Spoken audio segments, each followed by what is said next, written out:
ini yang menjadi keropos.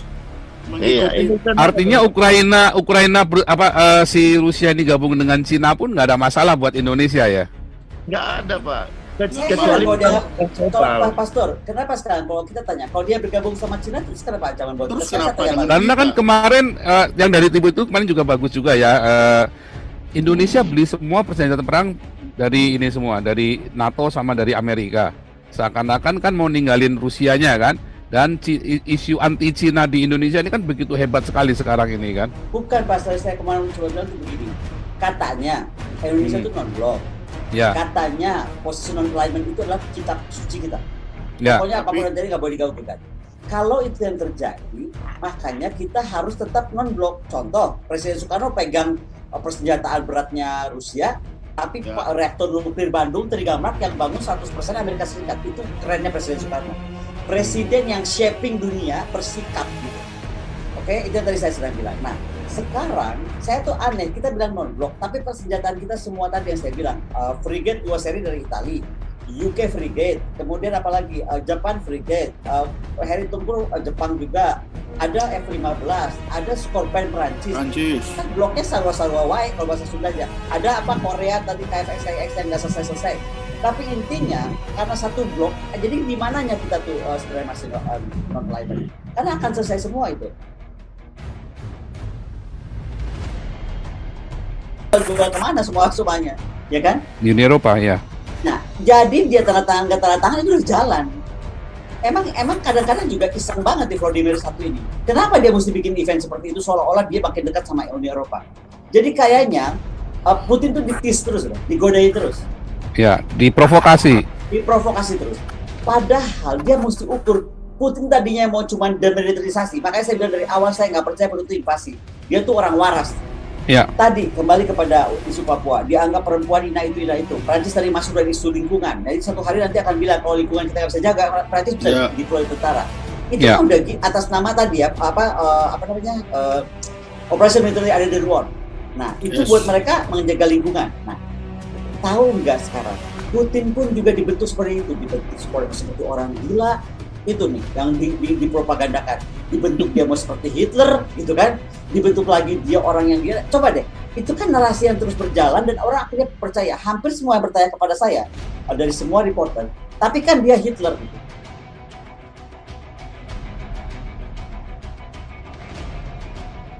Dia mungkin itu bisa. Itu maksud saya apa saja. Kedua, kenapa kita selalu merasa kalau Cina Rusia bergabung dunia kiamat? Why? Kenapa? Kita jangan lupa Bu, bahwa Rusia itu punya hak veto loh Bu di PBB. Ya, saya nggak lupa.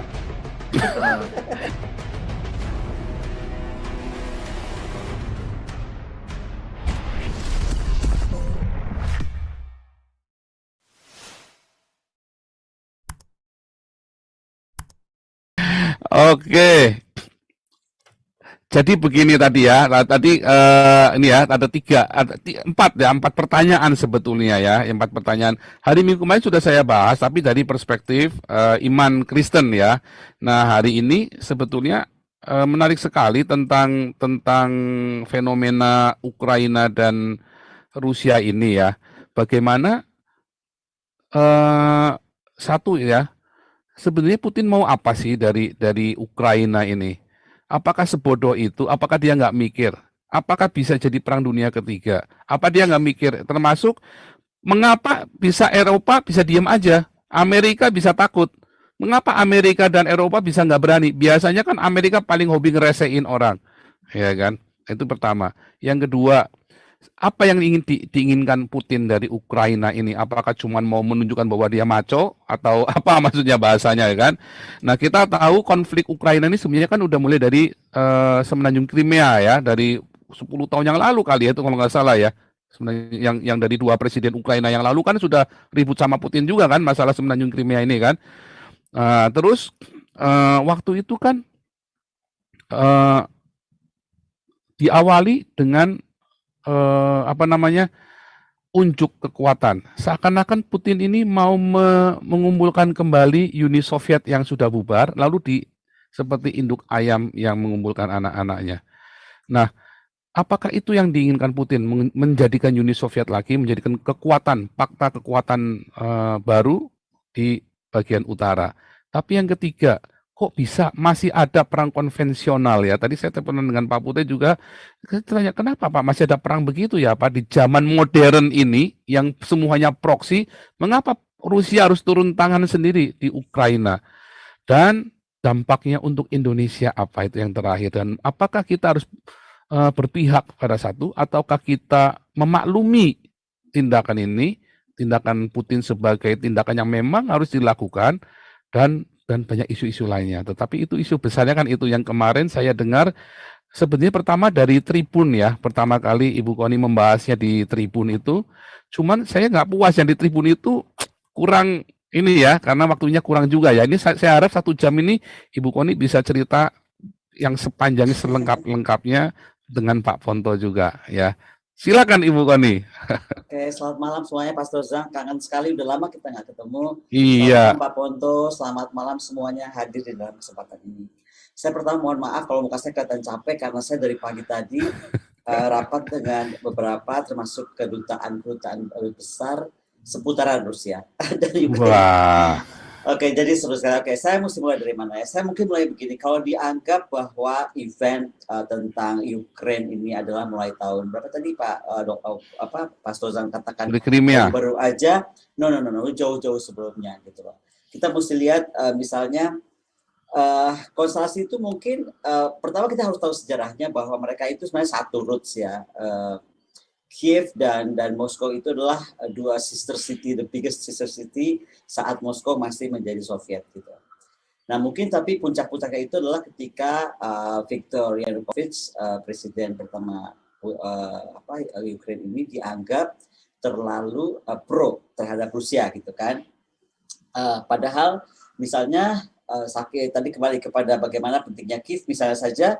Karena dulu Kiev itu adalah bagian dari Soviet, maka ada sekitar 700 nuklir cruise missiles. Di sana itu ada 2.000 tactical nuclear weapon, kemudian ada intercontinental ballistic missiles, sekitar 200-an, 170-an, belum lagi 1.200-an warhead nuklir.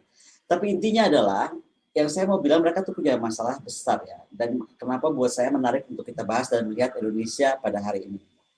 Pertama, Ukraine sendiri sudah pecah dari awalnya dalam arti antara West dan East itu nggak sinkron ya, menurut saya.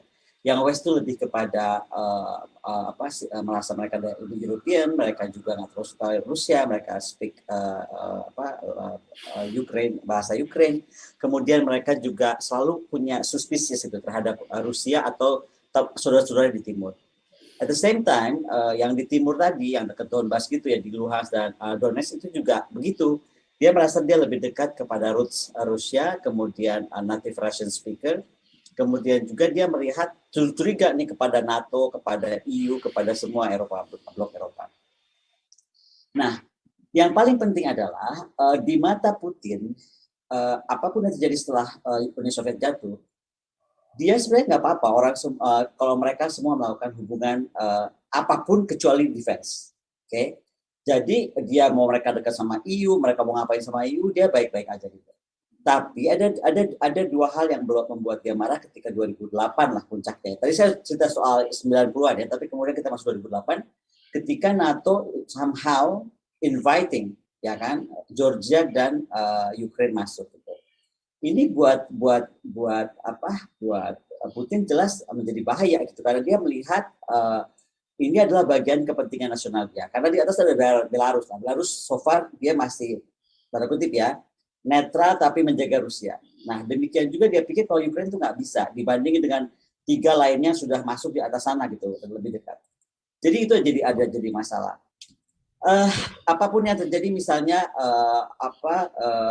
Putin misalnya juga, selain Putin maksud saya, itu juga Angela Merkel saat menjadi Perdana Menteri sudah pernah mengingatkan juga kepada NATO, kepada Amerika Serikat, kalau Ukraine kayaknya jangan dimulai deh, maksudnya jangan cari gara-gara deh gitu.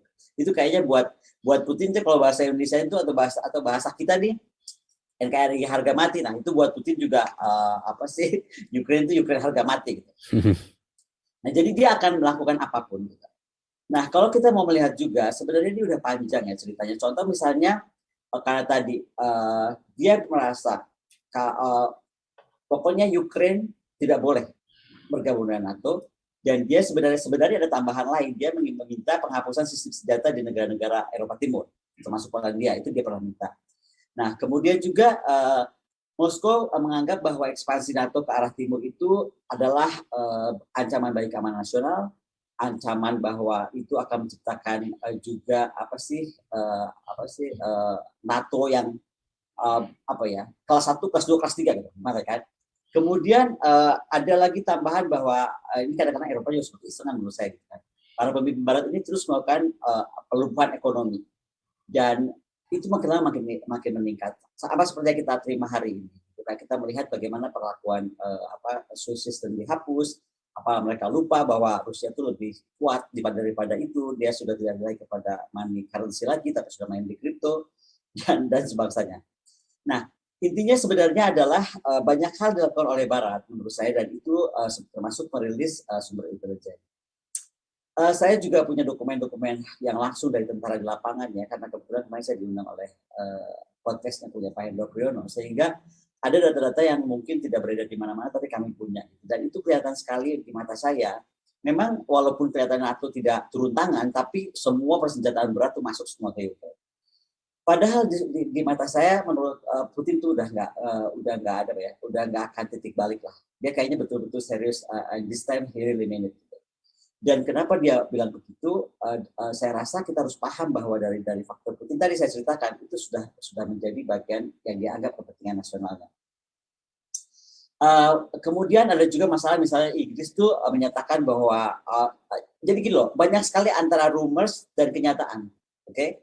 Misalnya Inggris tuh Januari itu udah ngomong, Inggris tanggal 22 ada pokoknya minggu ketiga saya ingat, dia bilang bahwa Rusia itu akan masang pemerintahan boneka gitu. Jadi hati-hati nih, udah ada calon dari para pemain Ukraine gitu. Namanya si Yevhen Murayev misalnya gitu kan, itu gosipnya misalnya. Kemudian itu dibalas dengan misalnya serangan dunia maya terhadap pemerintahan ataupun situs-situs pentingnya Ukraine oleh Moskow.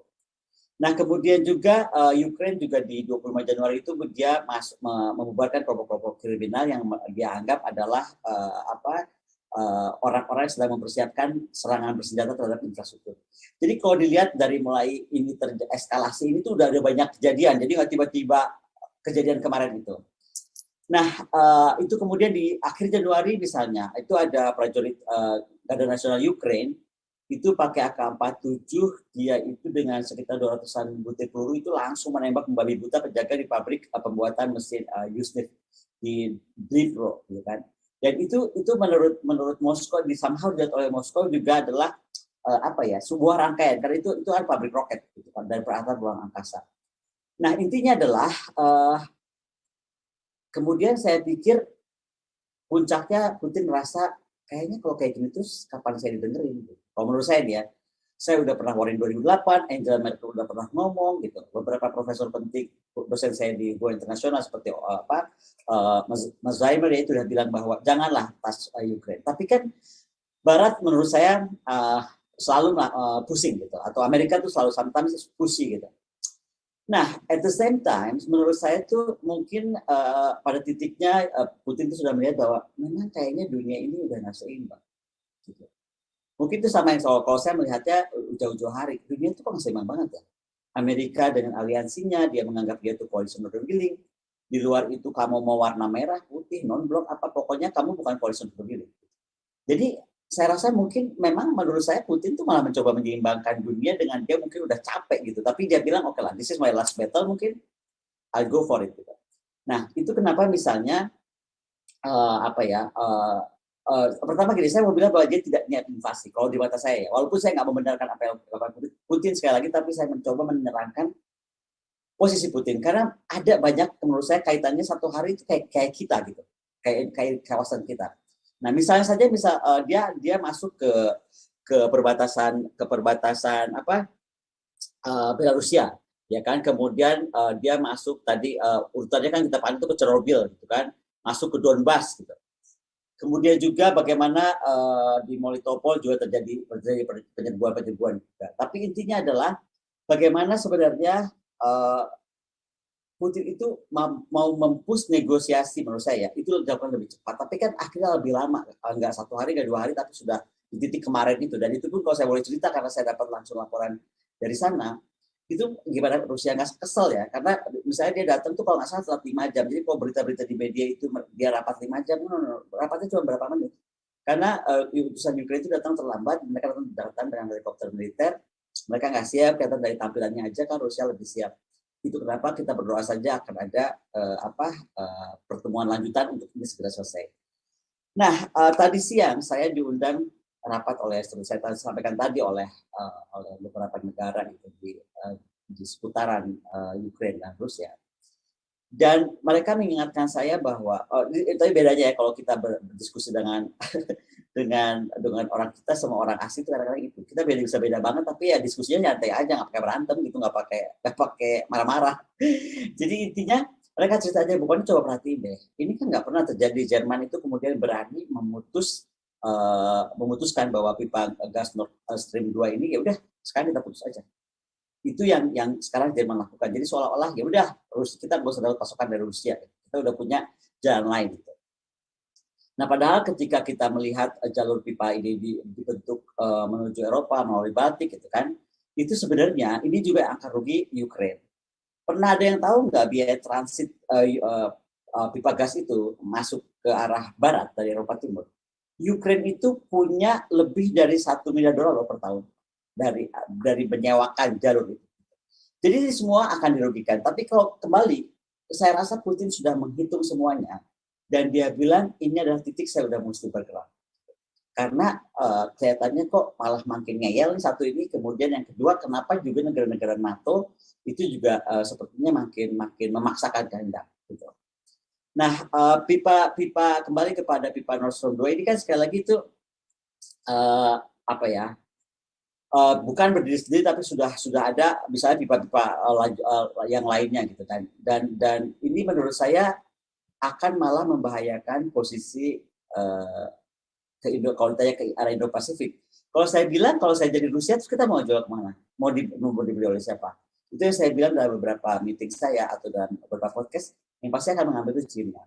Dan ketika China mengambil itu, pasti China akan lebih kuat. Gitu. Pertanyaan kemudiannya adalah, dengan kasus ini, kalau di Timur Tengah itu, langsung mereka sudah duduk bersama, termasuk dengan Israel, jangan salah ya, negara Timur Tengah itu termasuk Arab Saudi dan lain-lain, sudah mulai melakukan informal meeting untuk membuat fakta pertahanan Timur Tengah. Karena sudah melihat ini spill over-nya akan ke Syria atau tidak. Nah, jadi saya mengingat tiba-tiba apa yang selama ini kita ingin wujudkan, gitu, regional equilibrium, keseimbangan regional. Timur Tengah bikin, Eropa dan NATO. Sekarang coba kita lihat kawasan kita.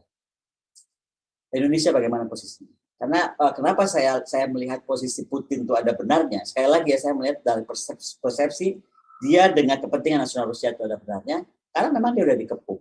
Hari ini kalau kita mau lihat jujur, coba bagaimana dia nggak dikepung ya?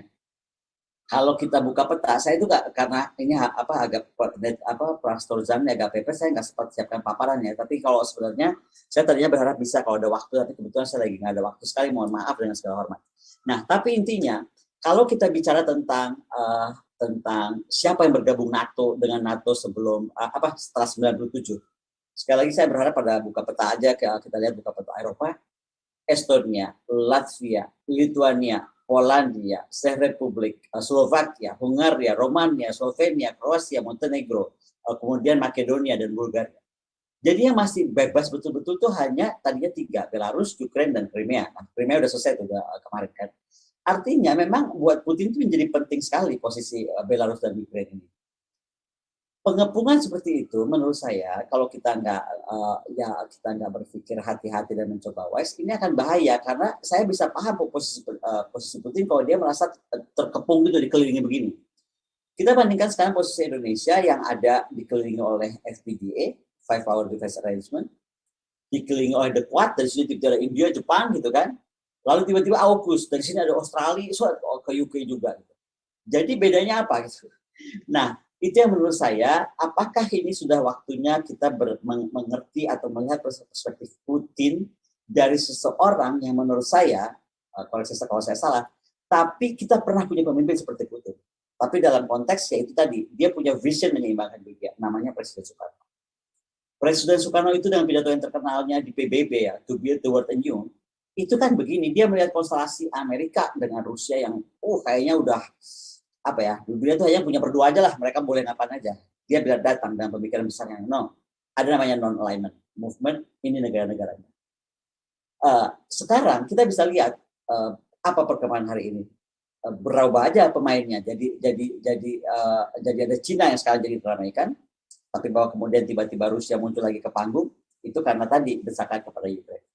Intinya adalah, saya kok lebih percaya kalau sampai Timur Tengah, Israel aja sudah duduk bersama dengan Arab Saudi bersatu mengamankan kawasan, di Eropa dan NATO bersatu mengamankan kawasan, lalu ada Rusia juga bergabung dengan beberapa negara kecil mengamankan dia sendiri, who is going to protect Indo-Pacific?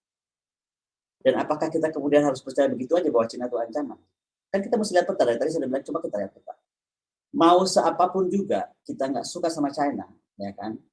Kita tuh tetap dekat dengan China. Dan siapa yang menguasai kawasan Indo-Pasifik, Malaka, kemudian South China Sea, itu kita juga. Jadi kalau kita terus terbawa larut oleh kepercayaan bahwa seolah-olah Cina tuh ancaman, Rusia ancaman, atau lagi kayak saya ngomong kayak gini dianggap saya bilang komunis nih, bahwa dia dibantah beberapa orang tuh Cina dan Rusia itu adalah komunis masih gitu. Itu agak sulit gitu ya. Padahal sekali lagi saya mau coba sampaikan adalah mungkin ada waktunya kita berpikir atau mengambil pelajaran dari sini bahwa yang coba Putin bikin adalah mencoba menyeimbangkan dunia. Dan itu kenapa saya merasa saya harus mencoba menggali kira-kira apa ya latar belakang Putin, karena dia kayaknya udah yakin betul dan sudah menghitung betul. Coba tentang SWIFT aja, dia udah masa orang nggak tahu sih bahwa reserve dia terbesar ada di Cina kalau untuk Hartman ya. Terus masa orang nggak tahu sih, dia nggak tahu bahwa reserve-nya Rusia juga banyak di kripto, gitu kan? Dan banyak hal. Jadi saya pikir sudah banyak sekali hal yang itu. Yang sekarang mesti berpikir adalah Ukraine menurut saya.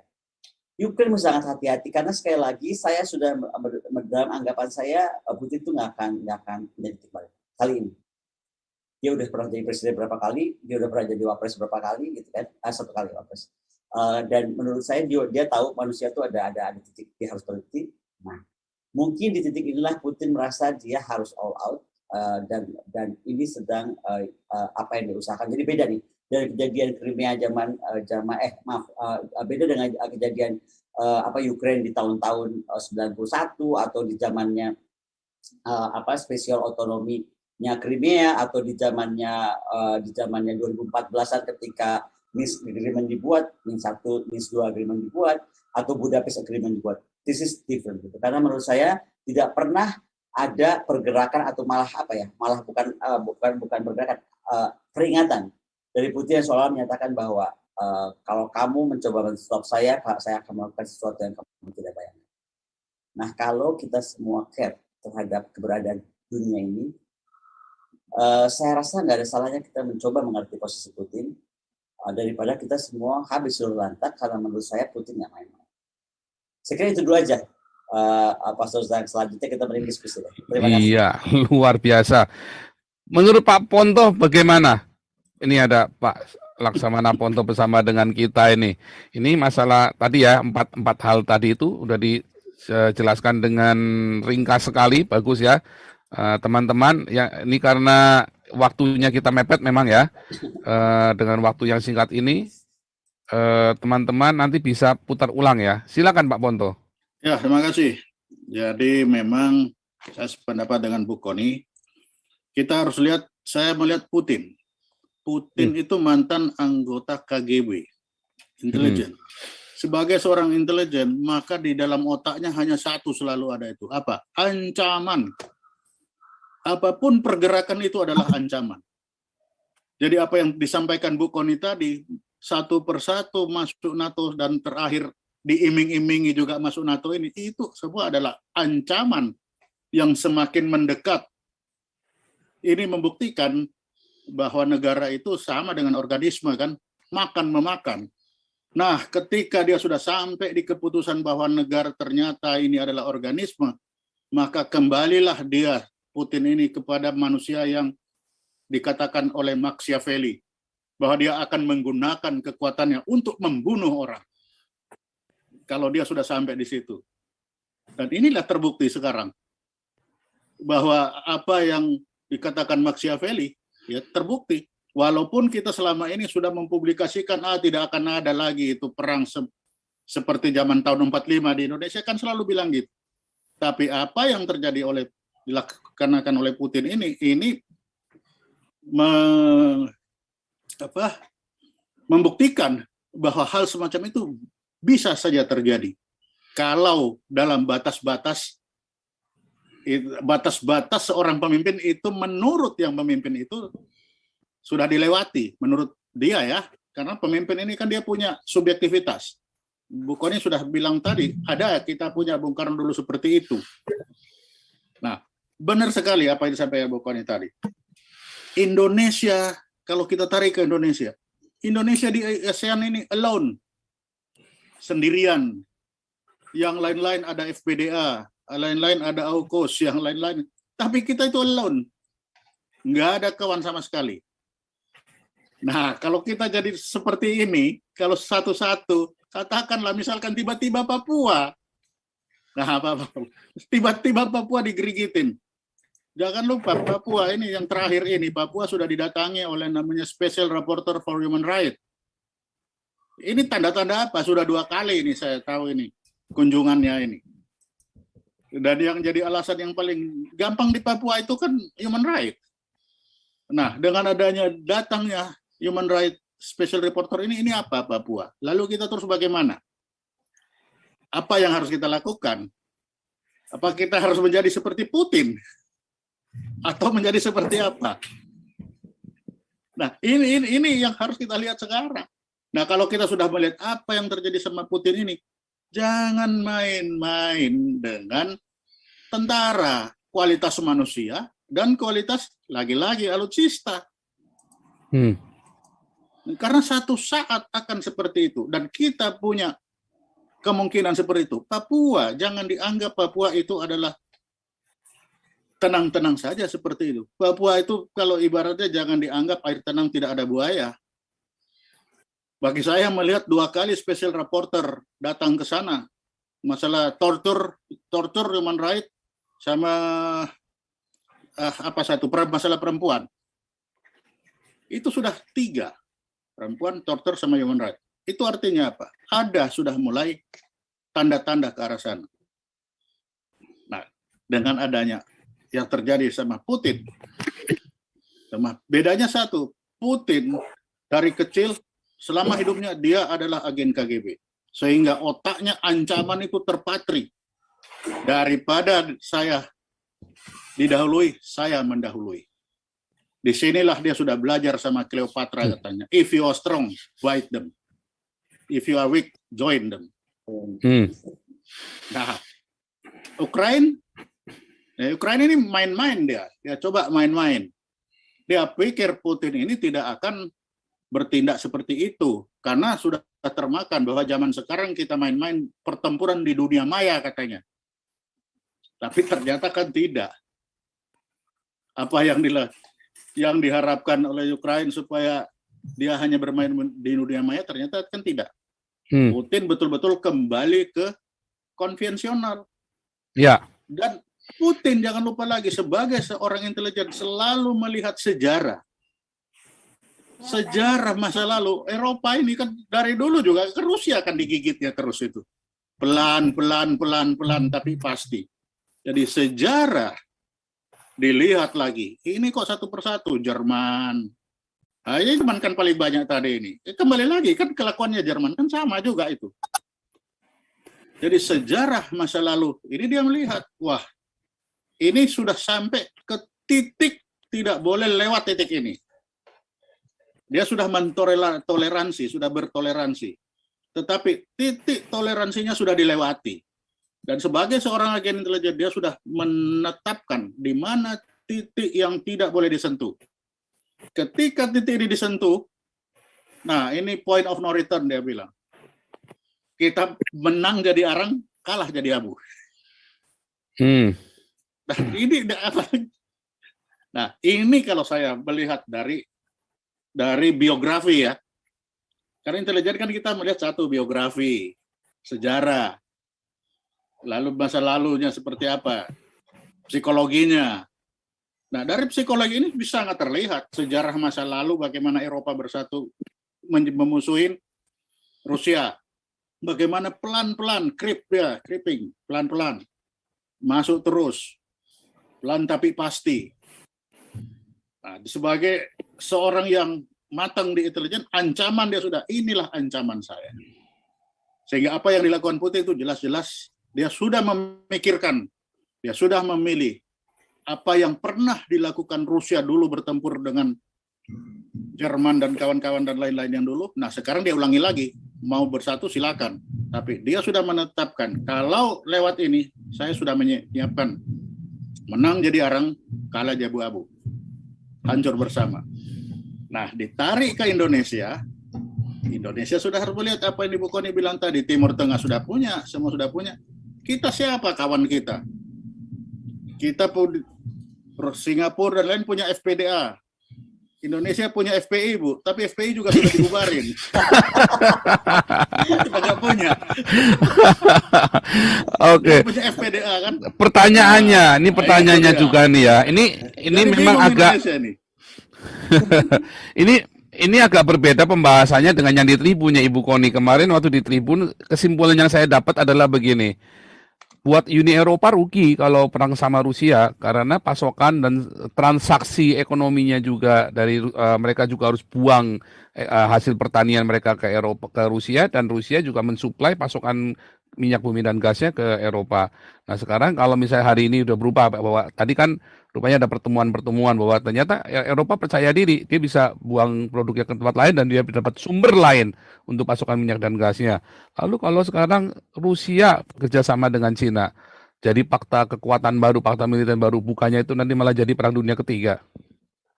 Kenapa mesti takut itu jadi perang dunia ketiga? Jadi apakah kemudian kita hanya rely kepada Amerika Serikat bahwa dunia akan damai? Oh, Amerika sudah nggak punya kekuatan sekarang saya lihat ya, sudah lemah sekali ya. Atau bagaimana? Enggak juga. Dia masih punya, dengan apa yang terjadi sekarang Ukraina ini, menurut saya PD-nya juga karena diracun-racun aja. Beginilah kalau saya mau melihatnya ya. Apa sih susahnya buat coalition of the willing gitu ya. Amerika dengan NATO untuk membiarkan at least Ukraine itu sebagai buffer zone. Yes. Betul nggak? Kan begini loh, kita nggak, kenapa sih kalau jangan diganggu. Jadi kalau ini ada dua negara, ini ada daerah segini. Itu ada daerah yang sebenarnya menjaga dia, ya biarin aja gitu. Biarin aja. Ini kan ego dan over PD-nya NATO, ya kan, dengan terus suara Amerika Serikat whatever lah, yang seolah-olah enggak, Ukraine lemah. Nah, gini, tadi Pak Poto cerita sekarang sudah mulai masuk reporter ke Papua dengan atas nama perlindungan perempuan lah, inilah itu. Let me tell you something ya. Kalau kita baca dokumen buku putihnya Prancis yang terakhir, Prancis itu sekarang menjadi le grand puissant le Asia Pasifik. Dia merasa dia akan menjadi kekuatan besar di Asia Pasifik. Dalam waktu singkat, dalam waktu 5 tahun dia bangun 4 kekuatan armada. Dari mulai New Caledonia, New Zealand, Australia. Jadi tadi kalau saya bilang FPD dan lain-lain, ini belum saya masukin Prancis. Kalau ditarik semua digabung, udah lebih gede lagi. Nah, belum UK, kita tarik dari atas ya. Dia masuk ke arah dari dari arah Jepang ke bawah itu. Nah, intinya kita menurut saya tidak harus mulai berpikir. Apakah kita masih mau begini terus? Dari kawasan kita percayakan kepada tangan orang asing? Atau dalam bahasa saya, tangan orang-orang dulu mantan penjajah. Prancis kan dulu penjajah daerah sini. Belanda dulu penjajah di sini. Semua masuk sini lagi gitu. Ya kan? Nah, atau di tangan kita sendiri. Nah, kalau di tangan kita sendiri, Pak Stolza, menurut saya, kita jangan mau dicuci otak tentang Cina. Perang Amerika dengan Cina itu perang teknologi. Dia ketinggalan, ya kan? Dari faktor teknologi ketinggalan. Apa perang lagi? Perang ekonomi. Amerika udah ketinggalan juga. Tapi dia nggak mau capek sendiri. Dan yang kedua, dia mesti menghidupkan industri pertahanannya. Apa yang mesti dia bikin? Hidupkan perang. Makanya kalau ada seolah-olah di Laut Cina Selatan ini ada kapal Cina, kalaupun melanggar namanya, kejadian itu pasti ada lah. Tapi bukan berarti dia mau attack gitu loh. Jadi sekarang kenapa kita dipanas-panasin itu Cina ngapain Cina? Kita nggak usah mau dipanas-panasin. Yang kedua lagi juga, kita mau menyelesaikan apa? Laut Cina Selatan. Kalau kita mau serius soal Laut Cina Selatan, panggil Taiwan duduk. Bagaimana kita menyelesaikan Laut Cina Selatan, Taiwan nggak pernah diajak ngomong, dianggap negara pun tidak. Tapi at the same time ada presidennya, ada mata uangnya, ada lembaga-lembaga kenegaraannya, ekonominya, benderanya, ya kan? supply senjatanya juga dari Amerika dimasukin. Jadi menurut saya kita ini jadi orang yang akhirnya bukannya non-blok seperti Bung Karno yang memegang racun di tangan kiri, madu di tangan kanan, gue yang mainin gitu. Enggak, yang ada kita sekarang jadi minum racun, minum madu, minum racun, minum madu. Jadi gajah ada kita mabok, terus gitu loh, Prof. Pastor Zak. Ini yang saya lagi coba luruskan, momentum Putin ini remind us tentang apa yang dikatakan Pak Marty dan Talagawa, regional equilibrium, keseimbangan regional. Sekali lagi, kalau ini dibikin Xi Jinping dari kemarin udah perang dunia ketiga udah selesai. Coba Xi Jinping yang bikin ini. Betul nggak Pak Boto? Nah, ya. Bagus masih Putin yang bikin. Jadi kelihatan buktinya. Apa NATO berani gerak? Enggak tuh. Coba. Iya.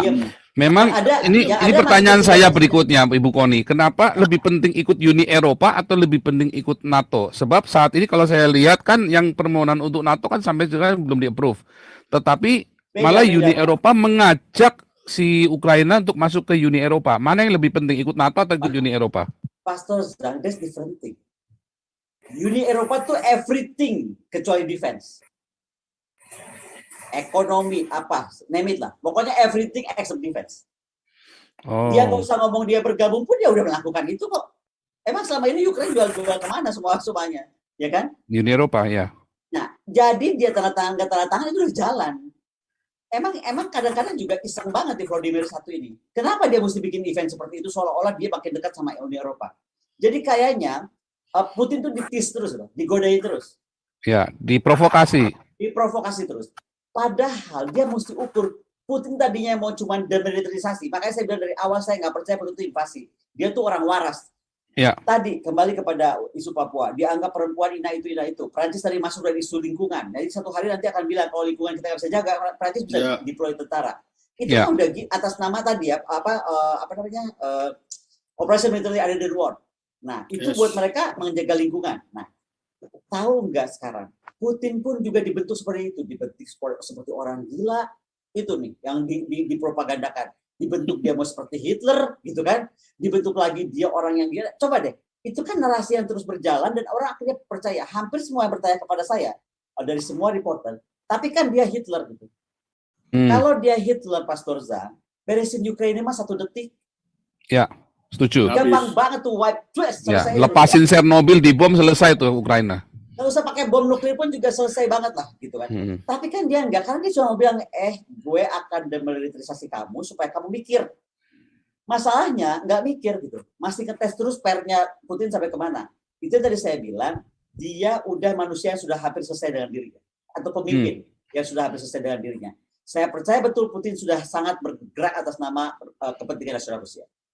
Dan seorang pemimpin yang sudah selesai dengan dirinya, dia akan bayar apapun demi harga diri dan kehormatan dan kedaulatan bangsanya. Yang lebih besar, ada yang lebih besar, dignity yang lebih besar. Dirinya, dari lingkungannya, dari partainya, dari apanya. Pokoknya nggak mungkin Putin segila ini atau sejauh inilah. Saya nggak bilang dia gila, jauh begini. Kalau dia nggak berpikir besar. Gitu. Luar biasa. Jadi jangan dibanding sama kita, negara yang masih kagok kalau gue bikin gitu, partai gue bubar. Dia kan punya bingung. Iya masih bingung, nanti agama gue bubar. Nah itu lagi. Beda. Ini ada Pak Putih, silakan Pak Putih. Salam semua, salam ya. Salam. Salam terutama teman-teman dari Papua ya. Sebenarnya kita harus paham juga ini bahwa tidak ada satu negara pun yang tidak diawali dengan tentara atau pasukan perangnya. Jadi kalau kita melihat Papua, itulah cikal bakal mereka. Republik ini sudah memulai menjadi satu bangsa, ada pasukannya. Nah, ini orang kadang lupa bahwa apa yang pernah disampaikan oleh Pak Junias kepada kita diabaikan. Tapi kemudian kenapa Putin berani ya? Putin kan punya standar. Dulu minta merdeka sudah dikasih, ya. Pasca Perang Dingin. Tapi kemudian ngelunjak mau ikut NATO, mana rela Putin kasih izinkan mereka ikut ke NATO. Karena kalau begitu Ukraina ini ikut NATO, maka senjata-senjata berat itu akan berdampingan langsung sama Rusia. Jadi seperti Pak Punto bilang tadi, nah ini KGB kelas berat kan? Jadi jangan salahkan Putin mengambil tindakan seperti itu. Ya Putin ya bukan abal-abal. Jadi ini lucu kan? Dan yang Ukraina nggak sadar, dia mau main peran kan, tapi salah perannya, pelawak, mampuslah dibuat begini. Ini kan, jadi apa yang disampaikan Pak Junias, Pak Tobing sebelumnya mengenai berbangsa dan bernegara di Republik ini, dan bagaimana sampai Pak Ponto bilang masalah kemerdekaan khusus Papua ya, itu hak mereka. Tapi apakah Republik ini rela? Tunggu dulu kalau masalah rela. Tapi orang berjuang kan sah saja, karena ada undang-undang di pembukaan di undang-undang kita, kemerdekaan hak segala bangsa. Tapi syarat-syaratnya terpenuhi enggak? Tunggu dulu kan. Karena apa? Republik Indonesia punya pasukan, bela negaranya. Makanya hari-hari ini musuh Indonesia yang paling berat adalah dari dalam. Sekarang coba tuh Rusia pertontonkan pasukan Allahu Akbarnya itu. Mau bilang apa kita nih? Dunia-dunia muslim. Halo, lihat nggak? Nah, tapi emangnya di Ukraina nggak ada muslimnya? Jadi banyak. Orang Ceknya juga muslim kemarin kan, yang membantu itu kan orang muslim juga. Makanya Bukan masalah agama saya kira ya, kalau yang Rusia itu kan memang sudah mengglobal toh.